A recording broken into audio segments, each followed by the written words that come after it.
আসসালামু আলাইকুম এভরিওয়ান, সবাই কেমন আছেন? আজকে চলে আসছি রাজশাহী অনেক বড় আম বাগানে।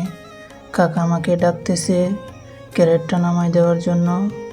ক্যারেটটা নামায় দিলাম।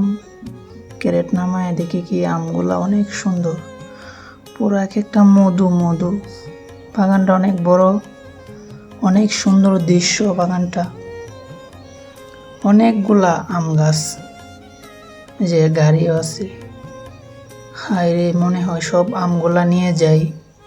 আমগুলা দেখতে অনেক সুন্দর। বাগানটাতে একটু জুম দিলাম, দেখলাম বাগানটা কতটুক বড়। অনেক বড় বাগান, কি কমু।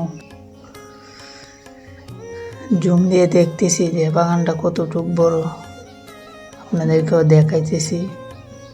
বিশাল বড় বাগান, যার পরিমাণ আমি জানি না। আপনারা কমেন্টে বলেন কতটুক হতে পারে। গাড়ি ঘোড়া দেখতেছেন, এগুলো আম নিতে আসছে। আর এগুলা মধু মধু, রসমলাই মধু।